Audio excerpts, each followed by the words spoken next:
Okay, thanks everyone for joining the class. Sylvia is my co-host, and she's gonna let people in. I'm gonna make her co-host right now. Done. All right. So you have a two-page PDF. Tonight we're gonna discuss Pesach, the laws of Passover. We're not really doing the Haggadah or things of that nature. That we'll do right before Pesach, how to lead a Seder and things like that. Today, we are focusing more, hold on a minute. Hold on. Sylvia, if you can mute those people. Today, we're focusing on the laws and the origins of Passover, how it came about. We all know, of course, the story of the exodus of the Jews of Egypt and things like that. But the whole idea of the laws of Passover, what's the laws of Passover these days? It is not to spend $20,000 like my friends and they go to a hotel in Cabo, Mexico, or in Cancun, or you spend $30,000 and you go to South America and things like that. And I'm not against it. That's totally fine. Family vacation. My good buddy Craig, you know, I know there's a world like that out there. I'm totally fine with that. But what is the law? What is the real law of Pesach, of Passover? The laws of Passover are that you should eat matzah and you shouldn't eat chametz. You shouldn't have bread, no pasta, no pizza. And you should eat matzah. Those are the two main ones. But you have there the PDF, which we'll share in just a moment, which is the laws of the Rambam. I don't know if it's your first page or your second page of your PDF. And there's actually 8 laws, halachot. There's 8 actual halachot, laws on Passover that you should or you should not do. We'll discuss that in a moment with Maimonides soon. Drinking the 4 cups of wine, for example, is not a law. It's a tradition. It's a custom. Even eating the maror, the bitter herbs, is a rabbinical. The rabbi said, eat maror to commemorate the excess and eat the onions and the salt water, or the maror, the charosas, the horseradish, things like that. But the laws from the Bible, what God is asking us to do on Passover, Maimonides breaks it down for us and he gives us 8 such laws. But how do we have these laws? Where does it come from? Where does it originate from? And that's why we have the other page, which is I'm going to share my screen with you now. It's the page of Exodus. I don't know if you can see this, but it's basically in Exodus, the volume of the 5 books of Moses, chapter 12. And we're going to do verse 15. So it's at the very top left of your page. You see where my mouse is. The first few words are a little bit cut off. So I'm going to read, and that's verse 16. But first, I'm going to read from the very top of 15. For a 7-day period, you shall eat matzos. For a 7-day period, again, you shall eat matzah. So that's what it says. If anyone says, what are these crazy Jews that are eating these thin wafers? Because the Bible in chapter 12, I'm showing it to you here right now. I'm sharing screen. This is in our Torah, in the Bible, given to us at Mount Sinai. Because God says in chapter 12, verse 15, for a 7-day period, you shall eat matzah. But on the first day, you shall eliminate leaven from your homes. I'm hearing an echo. I'm not sure why. Sylvia, if you can control that. But on the first day, you shall eliminate the leaven from your homes, which means you should get rid of the matzah, you should get rid of the bread, you should get rid of the pizza on the first day. And the Talmud explains that sentence, so the first day doesn't mean the first day, it means the day before Passover. Because if it's day 1 of Passover, that means you have pizza in your house. So you can't this year, first day of Passover, I think this year is April 16th, Saturday, Friday night, Saturday. So you can't the first day of Passover start eliminating the chametz, the leavened bread. So the Talmud dissects this sentence. We're not going to get into it, but they figured out why that means the day before. But so far in verse 15, we have for a 7-day period, you shall eat matzah. The day before Passover, you should make sure to get rid of the leaven from your homes. And here it is: for anyone who eats leaven, for anyone that eats pizza, that soul shall be cut off from Israel from the first day to the seventh day. Which means from the first day to the seventh day, if you eat pizza or eat bread, you get, the consequence is karas. You get the cord, you get the chair, you get the back house. That's what God is telling us. So you shouldn't have bread, and even more so, you should eliminate the bread. It's very interesting. It doesn't just say you shouldn't eat bread, it says you should eliminate bread. And of course, the Talmud jumps over this and says, well, what if I'm vegan and I'm gluten-free and I have no bread in my house? So I can fulfill the first part of verse 15, which is, for a 7-day period, I shall eat matzah. Not eating bread, I'm not concerned, because I never eat bread. I'm not eating bread, I'm not concerned, because I'm gluten-free. I never eat bread. But there's something else in there that it says on the first day, which means the day before Passover, you shall eliminate the bread. You should get rid of the bread. Which means somehow or another, you have to figure out how to, I guess, put bread in your house before Passover and then eliminate it, because that seems to be one of the commandments. If you eat bread on Passover, you get karas, excommunication. If I can have my good buddy Craig read verse 16. If you can unmute yourself. If you can see it, you can. I'm going to zoom in a little bit more for you. Go ahead. On the first day shall be a holy convocation, and on the seventh day shall be a holy convocation for you. No work may be done on them, except for what must be eaten for any person. Only they may be done for you. Sorry, so what it means is, may be done for you. So what that means is, on the first and last days, we treat it like Shabbat. We don't work, we don't drive, we don't go to, it's not a Wall Street day. We're not in courts and things like that. It's a holy day. It's like Shabbat. The only thing you can do, as far as it says, no work may be done on them except for what must be eaten for any person, which means in the old days, you would go to the cow and you milk a cow, it's not considered work because you have to eat the milk. But you're not allowed to milk a cow so you can sell it to make a profit if you're a dairy owner. Same thing today. I'm allowed to go to the store and buy food from my local Ralph's or Gelson because my family needs to eat. But you're not allowed to do it to make a profit, no work, besides the first day and the last day. Okay, I'm just muting, trying to get back. We have to do 2 days here in the diaspora, the first 2 days. Yes. So in America, we have something, not 7 days, we really have like 8 days. 2 days in the beginning, 2 days at the end, and 4 days in the middle.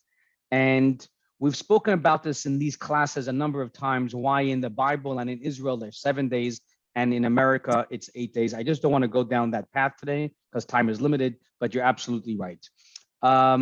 Shira, if you can unmute yourself and do verse 17, where Craig left off. If you know how to unmute yourself. Yeah. Okay. On the first day shall be a holy convocation, and on the seventh day shall be a holy convocation. Oh, we did that. Verse 17. Sorry, yeah, 17. Verse 17. Sorry, 17. Okay. You shall safeguard the matzahs, for on this very day I will have taken your legions out of the land of Egypt. You shall observe this day for your generations as an eternal decree. In the first month, on the 14th day of the month in the evening, shall you eat matzahs, until the 21st day of the month in the evening. So here the Torah is actually breaking down. Before we just said the first day and the seventh day, but when in the calendar is this first day? When in the calendar is this seventh day? So it's telling us we should safeguard these matzahs because this is when basically Jewish people came out of Egypt. And this is not just a one-time event, says the Torah, the first day and the seventh day. But we shall observe this day for generations to come. It's an eternal decree, which is very, very strong. It's not just a one-time event. It's not even like a sabbatical event. This is an eternal decree forever and forever and forever. And when in the calendar does it take place, it's going to be on the 15th day of the month of Aries, of Nisan. So the 15th to the 21st. Okay? I'll read verse 19. For 7 days, leavened bread may not be found in your houses. For anyone who eats leavening, that soul shall be cut off from the assembly of Israel. This is kind of like what we said at the very beginning in verse 15. Whether a convert or a native of the land, everybody has to abide by these laws. Why does it say a convert or a native of the land? Because a convert can say, I only came amongst the Jewish people 20 years ago. The Jewish people, I understand, need to commemorate the Passover because it was their bubbies and zaydis that left Egypt. But I'm a newcomer. I just converted 20 years ago, or I converted last year. What business do I have at the Passover table? So Torah tells us, no, you also have to commemorate the Passover. And that's what we have over here. I'm stopping my share. Okay. So this is the breakdown. It's always good to have this page for you, like in your back pocket. So everyone says Passover, it's a tradition. It's true. It's a tradition. It's a tradition. It's for family time. Go to a hotel, spend a lot of money. Pesach, it's all good. But I always like to always go back to the source in the actual Torah before Google came about. And Mr. Bin and everybody else in Silicon Valley as to where does this happen? And we all know also it's mentioned somewhere else in the Torah, it's not here, as to why matzah, like why not, I don't know, granola bars? Like why are we so into eating matzah for 7 days? What's wrong with, I don't know, a fruit salad for 7 days? So it doesn't quite say it over here, but since the Jews left in haste, God told them they're going to be leaving town. So they left in haste, and there was no time for the bread to rise. This is, of course, we know. And so it's the thin crackers, the thin wafers, which commemorates the Jewish people leaving Egypt in haste with not even time for it to rise. Okay, so that's the matzah. Let's now, I'm just moving quickly and we can kind of come back to some of this stuff. Let's look at now the second page in your PDF, and that's the laws of chametz and matzah. This is by the Maimonides, and I'm going to share screen. Let me just go find it. Hold on.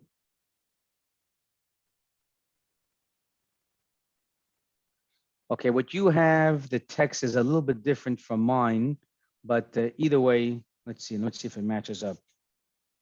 Okay, I'll look at yours. Okay, so we have one law number one on Pesach is, first of all, the Rambam, the Maimonides tells us that there are 8 mitzvot at the very top of the page, as you see over here. 3 positive commandments and 5 negative. So let's see the 3 positive and let's see the 3 positive and 5 negative. Okay. The prohibition against eating chametz from noon of the 14th of Nisan. See here, interestingly, Maimonides adds something that we didn't see before. We just said before that all over Passover, for the 7 days, we shouldn't eat bread. Here, Maimonides is giving us an extra bonus over here, that not only on the Passover, we shouldn't eat bread, but even on the afternoon. So Passover is Friday night. The Passover Seder is this year, Friday night. So already Friday afternoon, we have a prohibition from eating bread. And again, Maimonides didn't make this up. All this is based and extrapolated from the Talmud, Tractate Pesachim, which is actually 1,000 years before Maimonides. So Maimonides is 1,000 years ago. Talmud is 1,000 years before. A lot of the rabbis from that are in the Talmud were during the times already by the Second Temple era. So Maimonides sort of extrapolated. Some people said no. Some people said you could eat all the way until the Passover Seder, and some people said you shouldn't. So this is Maimonides making his conclusion, but again, based on the rabbis of the Talmud.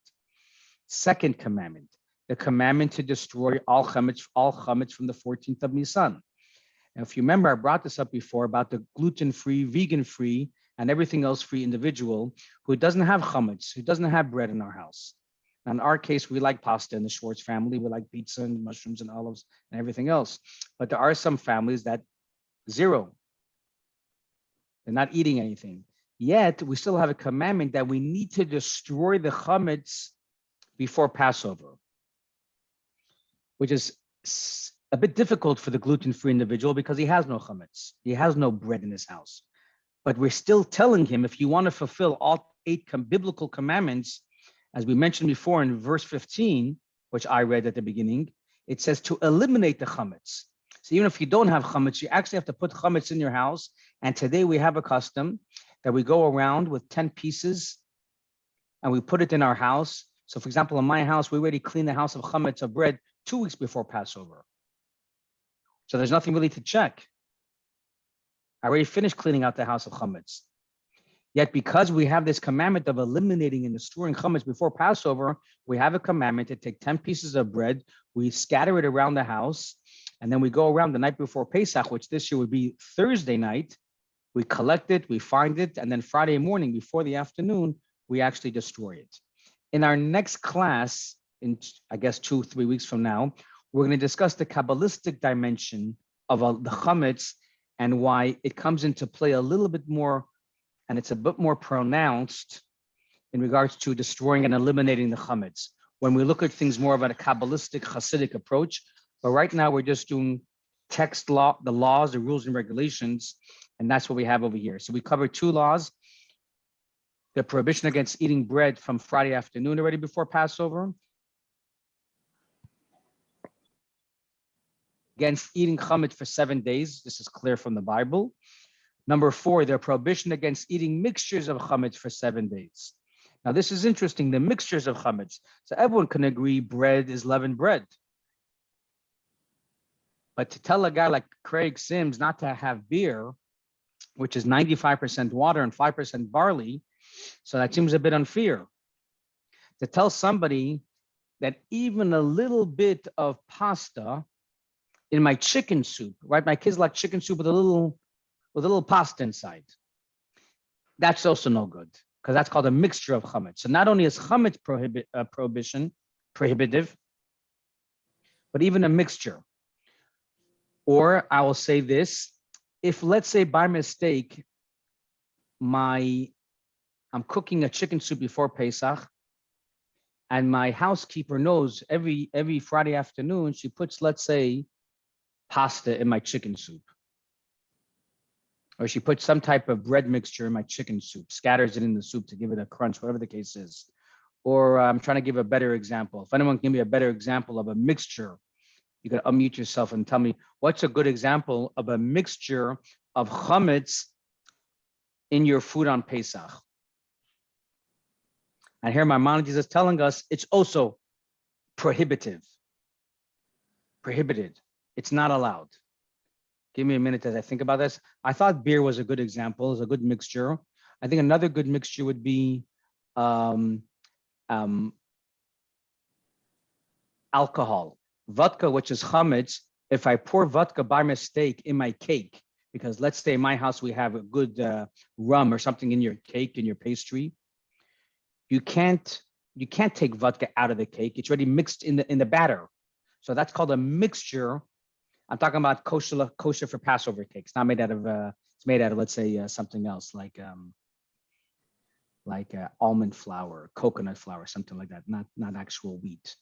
So in any case, a mixture of chametz is also a prohibition. Number 5, the prohibition against eating chametz being seen in our possession for 7 days of Pesach. And number 6, the prohibition against eating chametz being found in our possession for the 7 days of Pesach. Number 5 and 6 is what I want to focus on a little bit more tonight.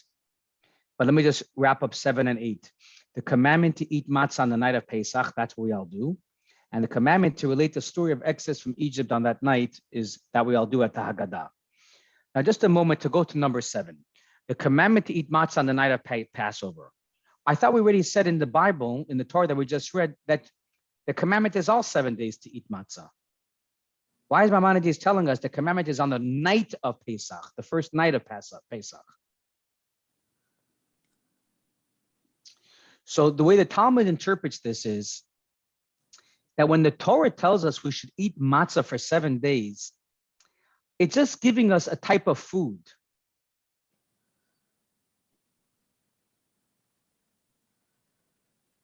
It's just giving us an example. The Torah is just giving us an example of what's not considered bread. So it tells us eat matzah, eat unleavened bread for 7 days. You're not allowed to eat leaven, you have to eat unleavened bread, matzah.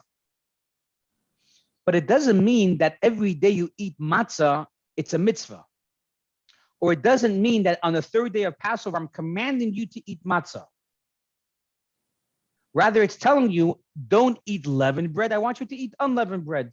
But the commandment isn't that I need you to eat matzah on the third day of Passover. God is telling me on Tuesday, I need you, Mendel Schwartz, to put on tefillin. And every single day of the week besides Shabbos. So that's called a commandment. That's a daily commandment. But there's no daily commandment on Passover that thou must eat matzah, that you need to eat matzah. Rather, it's telling you, don't eat bread, eat matzah. We don't want you to have matzah. We don't want you to have bread. We don't want you to have pasta and pizza and leavened bread. But outside of that, there's an additional verse that we read that there's a mitzvah to eat matzah. That mitzvah is only the first night of Passover. So again, if you're not hungry on the fourth day of Passover because you're gluten-free or you're gluten-free or you're simply not hungry, or Mendel Schwartz is sick and tired of matzah come day 5 of Passover, I have no commandment that I must eat matzah on day 5 of Passover. Rather, the Torah is telling us, if you're hungry, make sure you don't have leavened bread. It has to be unleavened bread. But I have no commandment to eat on the 5th day of Passover. But Maimonides is articulating for us in Commandment 7 that even if you're not hungry, you must eat matzah on the first night of Pesach. Even if you're gluten-free, you must have matzah on the first night of Pesach. Today, they have a lot of different types of matzahs you can buy from the bakery, which makes it easier for those who have allergies and so on and so forth. So I'm teaching you right now a very big principle, which is a big misconception by many, even religious Orthodox Jews who went to yeshiva don't know this fundamental. The mitzvah of eating matzah, the commandment for you that thou shalt eat matzah, is on the first night of Pesach at the Seder table. If you're hungry on the 3rd, 2nd, 3rd, 4th, 5th day of Passover, the Torah is telling us make sure it's unleavened bread. But you don't have to eat matzah on those days. But you have a commandment, and the Maimonides tells us that is one of the commandments of Pesach. You must eat matzah the first night. And in America, since we have 2 nights of Passover, like Craig mentioned, so the commandment is on both nights of Pesach, the first night and the second night. Okay, back to number 5 and number 6. Maimonides told us there's a prohibition against chametz in our possession for the 7 days. No, number 5. The prohibition against chametz being seen in our possession. And number 6, the prohibition against being found in our possession. Who wants to unmute yourself and tell me what is the difference between commandment 5 and commandment 6?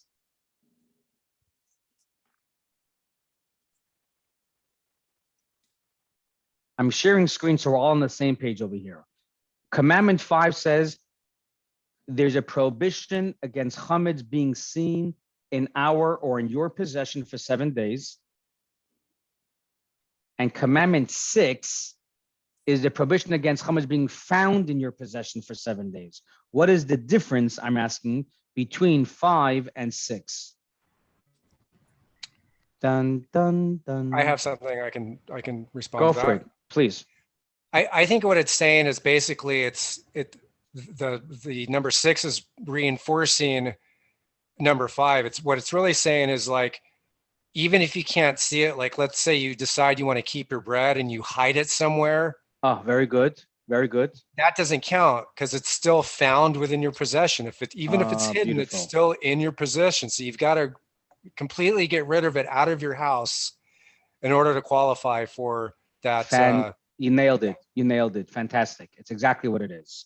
So I'm just going to use your words and just expound on that. Very good. So Mendel Schwartz, as an example, I have some very nice bottles of scotch in my house. I got it as a beautiful gift, actually, as some very nice $100 bottles.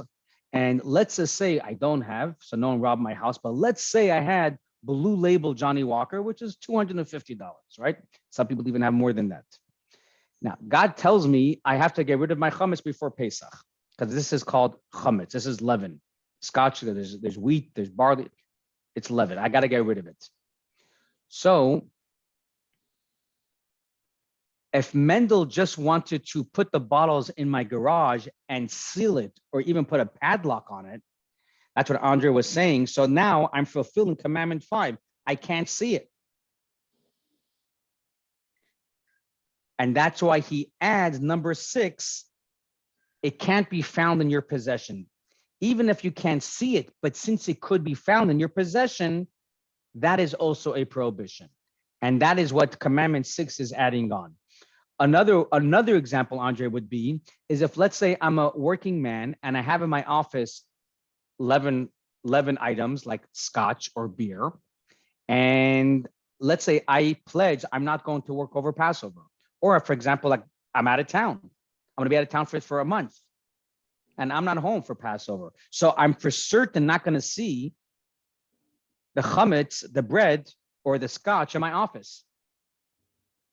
Or let's say it could be in my house, but I'm for sure going out of town. I'm for sure not going to see it. So there again, Maimonides is telling us, the fact that it's found in your possession, whether that possession or your asset is your house, your garage, or it could be found in your office, or it could even be found on your private yachts with the Russian oligarchs. I'm sure they have private chefs and they have a lot going on those boats, right? A lot of pasta on those ships. I witnessed those ships when I go to the Cannes Film Festival. These are $2 billion yachts with helicopter pads and everything else I'm witnessing. So there's guaranteed a lot of chametz. So any of the religious people that follow the Torah, even if they're not on their yacht for Passover, because their yacht is parked on the French Riviera and this billionaire is in Russia, it's not good enough because it can still be found in his possession. That's what number 6 is telling us. So then you have to ask yourself, so just have number 6. Just have number 6. And seemingly you should fulfill number 5. Now I feel like I'm doing like a Talmudic scholar over here.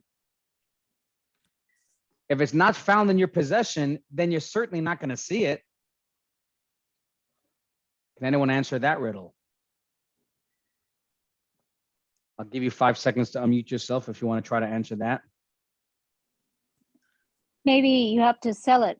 Sell your chametz on paper in a contract. So you can still, you don't have to get rid of it, dispose it, or, you just sell it to a non-Jew. Continue saying what. So what are you saying? What are you getting at? So if you sell it, yes. If you sell it through the rabbi to a non-Jewish community, to the then it's no longer in your possession. You tell them where it is, where you live. Yep. And you don't even have to list all the items. It's just sell all your chametz. Like it's not half a loaf of bread. The bread you probably have to get rid of, but but let's say the scotch and something like that. Maybe something that's not open. I don't know. Okay. So we didn't quite get to that part of the discussion about circumventing these commandments, which is simply to disown it, to disavow, or in your case, to sell the chametz. So it's not my chametz anymore. We're talking about chametz that you can see, or your chametz in your possession.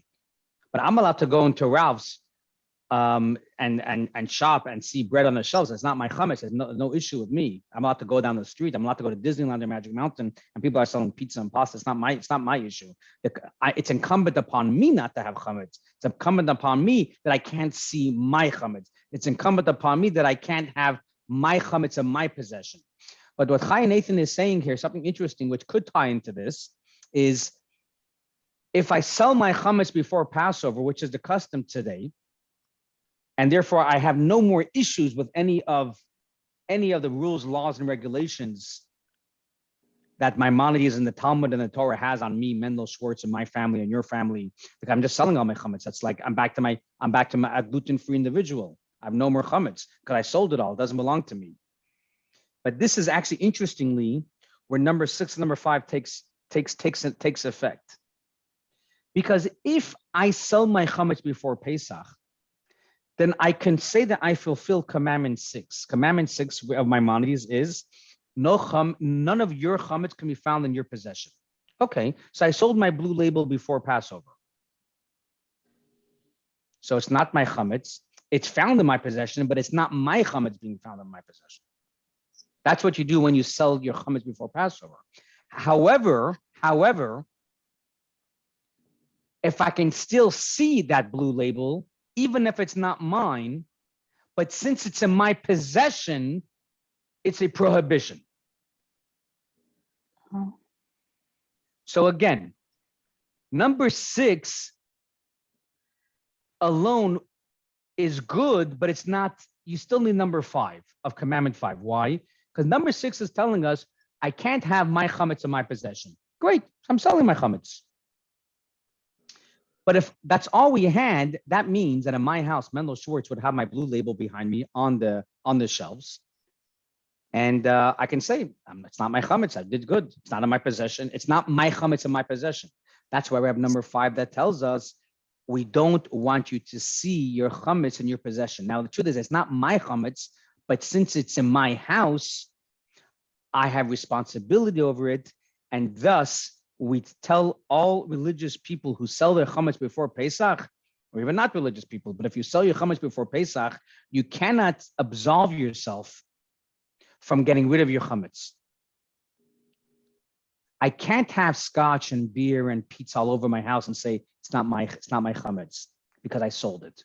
No, because number 5 of Maimonides tells us you can't see your chametz. And even if it's not your chametz, but since you're seeing your chametz in your possession, and interestingly, if you look at number 5, it uses the word your possession. It doesn't just say you can't see chametz. You can't see chametz in your possession because you're allowed to see someone else's chametz in their possession. Like I said, you're allowed to go to Ralph's or to Gelson's and shop for apples and oranges and orange juice, which is kosher for Passover. But I'm seeing chametz at Ralph's. I'm seeing bread and pasta being sold, but that's not my chametz and it's not my possession. So here we have this beautiful checklist of 8 commandments that Maimonides gives us, which we thus now can fulfill properly the biblical commandments from the Torah in regards to matzah and in regards to the chametz, the leaven. So just to break it down, what is the 3 positive commandments of these 8? To destroy your chametz is number 1 of the commandments, of the positive commandments. You shall destroy, eliminate your chametz on the 14th in the afternoon. This year would be Friday afternoon. You have a commandment to eat matzah the first night of Passover, or in America, it's the first 2 nights. And you also have the commandment to relay the story of the Exodus. That's the 3rd commandment. So the Haggadah really is fulfilling that 8th commandment. The Haggadah, which is sharing all those stories of Passover, that is commandment 8 of Maimonides. Again, it's not Maimonides' commandment. Maimonides is extrapolating the 8 biblical commandments from the verses that we just read. To fulfill the verses of the Torah, Maimonides says, you got to do these 8. Okay. So that covers that. Now, just another a moment on selling of the chametz. You don't legally need to sell your chametz before Passover. It's just advisable. Because if I have chametz in my house and I'm cleaning my house all over the place, and I skip a few Cheerios that my son has in his pockets in the dresser somewhere, or behind the shelves and in the garage, whatever the case is, it could be a bag of who knows what. Corn nuts are okay, but something else, a bag of pretzels. So we're searching, we're doing everything we can in the house, but it's possible that I left something over. So because of that, it's advisable to sell all chametz in your possession. I mentioned, I think last year or 2 years ago,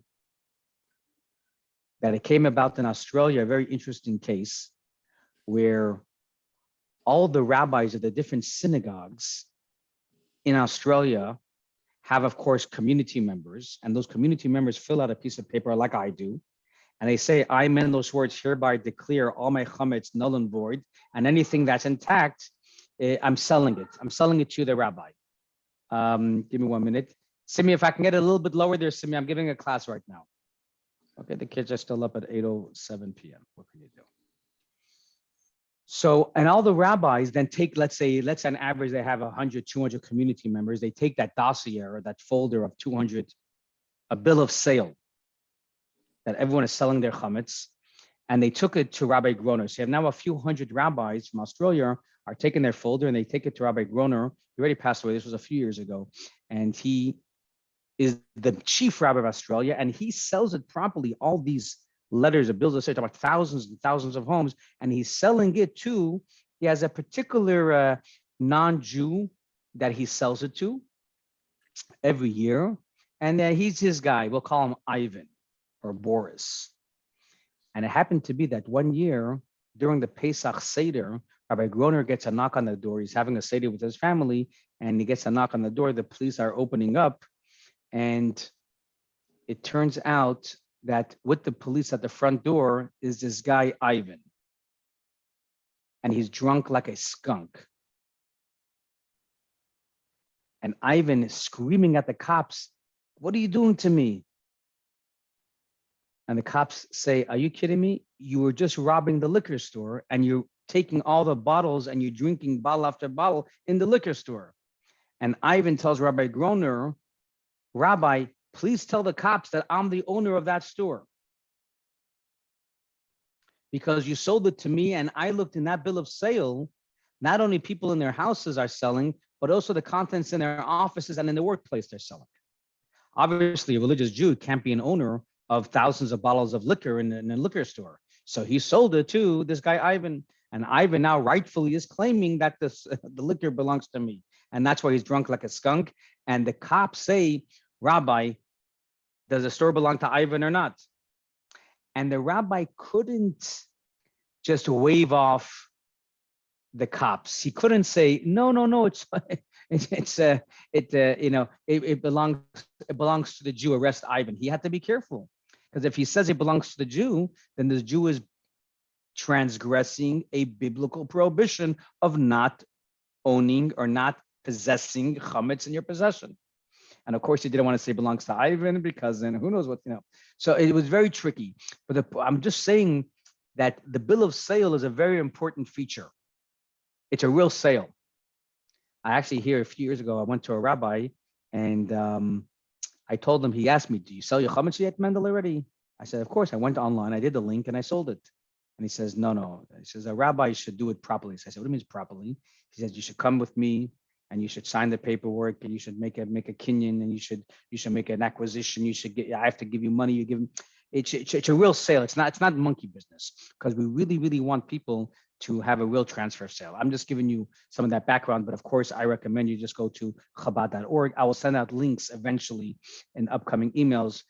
Very simply and easily, click, you sell your chametz. But the point of selling the chametz is a big deal, because that's how we're fulfilling the biblical commandment of not having any in our possession, leaven.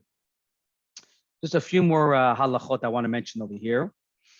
What happens if you thought you cleaned out your house and you thought you destroyed and eliminated all your chametz, but it turns out that you found indeed behind your couch a good bottle of scotch that you forgot?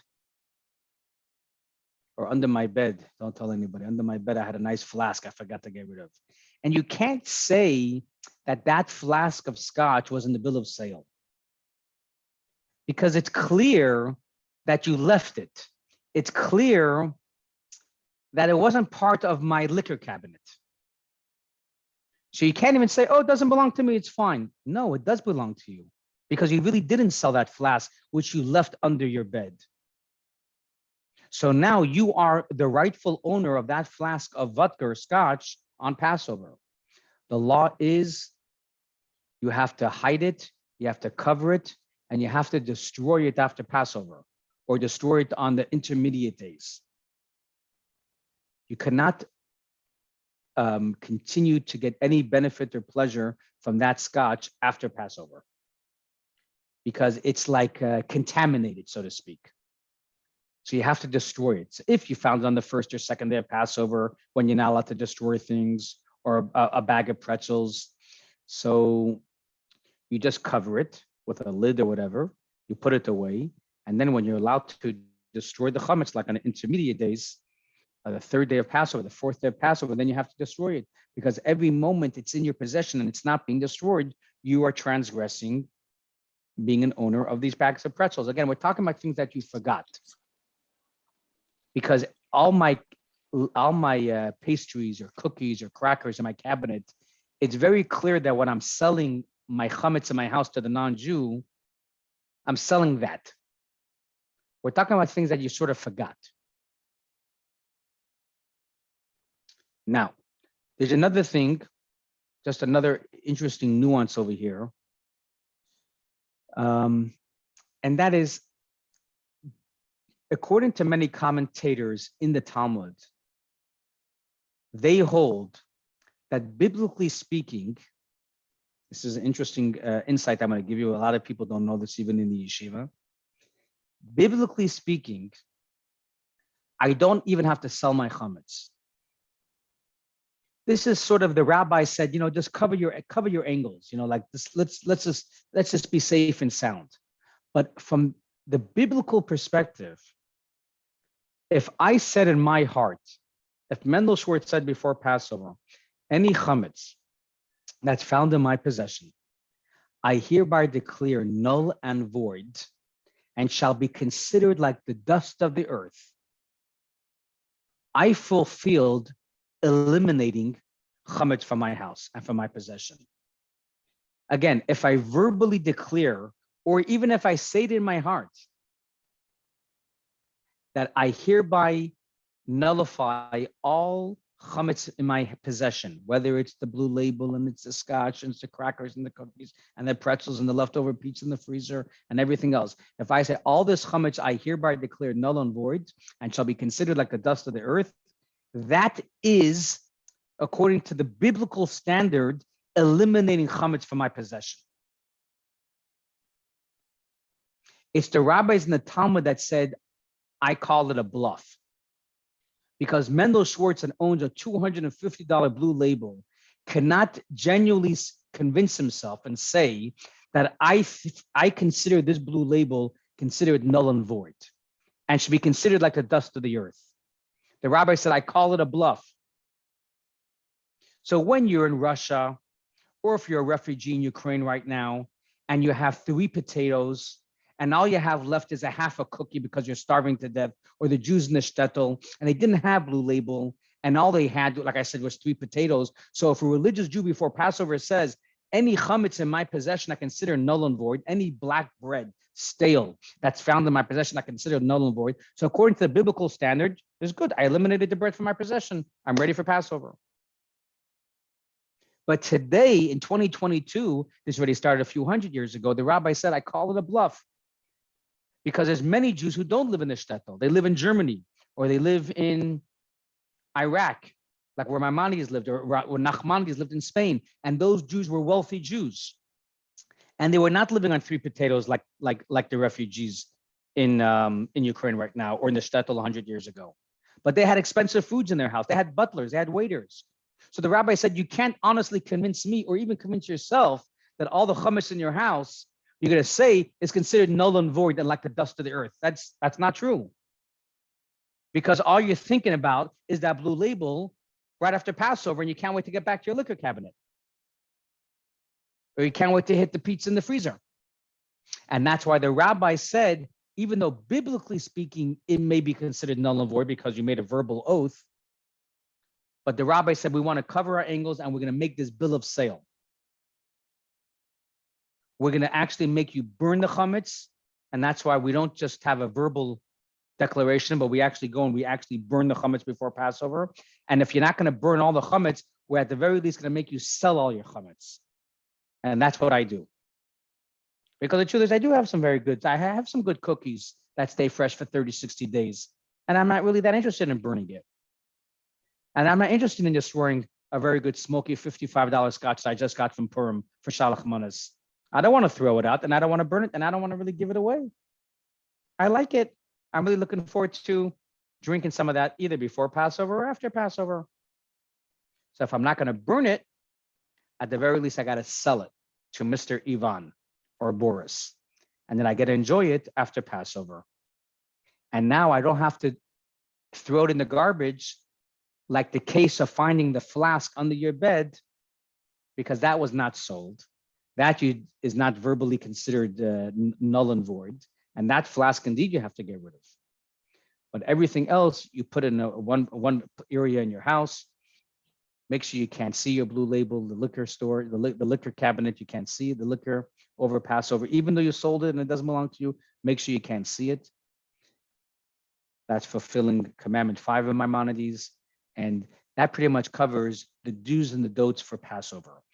Next class, we'll speak a lot more on the Hasidic Kabbalistic dimension, on everything we just spoke about, including we're going to headway into, of course, the Passover Seder as well. Okay, so we're done here with the class, and anyone that has questions, you're more than welcome to unmute Mendel, yourself and ask. Yeah. Mendel, there was the Yeah. year that people received on Kol HaMoed Pesach samples of a cereal, like Cheerios or something like that, that was sent out, and it was in their mailbox, in their mail, and maybe the kids took the mail in, and there it is sitting in the house, the nice You're right. Cheerios or something That's like that. That's good. it presented a little- a lot of anxiety. Yes, a lot of anxiety. That's very good. All right, thank you Yes, very much. That's a Chag big, that's Sameach. an issue there too. Thank you, Miriam. Thank you for joining. Thanks, Isaacson. Thank you, Mendel. Be well. Rabbi, I have a question about, can you talk just a little bit about the difference between how Sephardic Jews and Ashkenazi Jews observe the Hametz commandment? Like, what's the difference between Sephardic Hametz and Ashkenazi Hametz? Yeah, very good. Very good question. Thanks for bringing that up. It's only in regards to rice.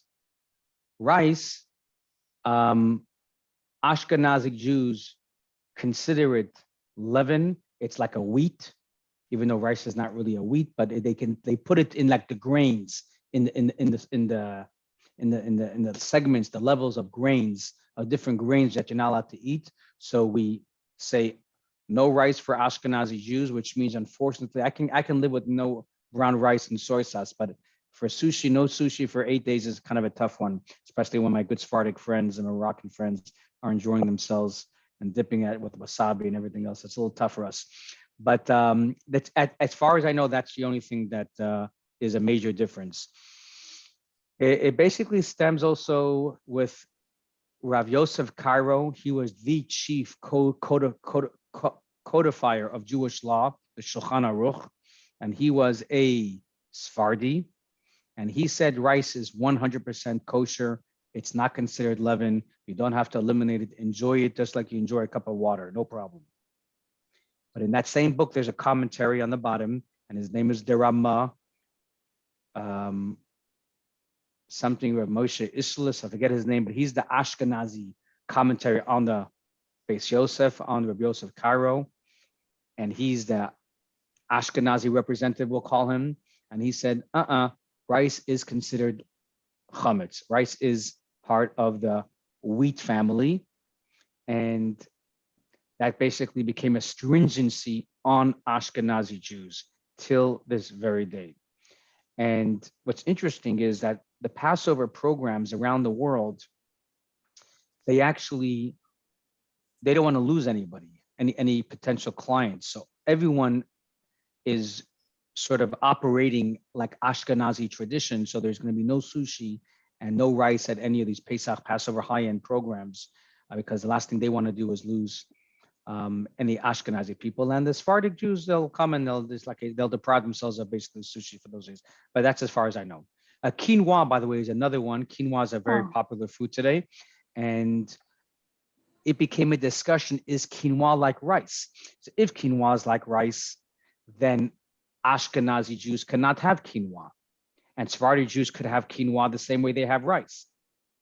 So unfortunately, this became a hot topic as well. Now, Mendel Schwartz, I just follow some rabbis that I look up to, and they said quinoa is not rice, it's a different food, and knock yourself out, Mendel, enjoy quinoa. Now, for me, it's important because actually I don't eat a lot of food on Passover. Never mind no pizza, no pasta, but even Passover, I'm just somewhat particular, and I don't like eating matzah. So I just don't eat matzah pretty much all the days of Passover besides Passover night. So quinoa is a good filling food for me. But if you go to the kosher Glatmach store today, they actually have a section and they put quinoa in this, they say not for Ashkenazim. There's a shelf like for Sephardic kosher for Passover, for Sephardim. And then they put the rice and other things as well. And they put quinoa there as well. And I was a little bit upset because like now all of a sudden everyone's depriving Ashkenazi Jews of quinoa as well. Another thing, by the way, Andrew, you mentioned besides the rice was beans. So beans is another one that they, yeah, thanks Craig for joining. So I don't know much about which beans are good and which beans are no. That does not have to do with, is it considered a barley or not? Everyone can agree beans have nothing to do with barleys and things like that. But there it also has to do with where it was being grown. So let's just say, in Sephardic times, Rabbi Yosef Kairo's time, 600 years ago, and he wrote the Beis Yosef, the Shulchan Aruch. Let's say he lived in an area where, let's say, lima beans or corn was being grown next to the wheat fields. And what happens is they're using the same warehouses, the same trucks, the same hands. People who are dealing with the wheat are also dealing with the beans. So that's why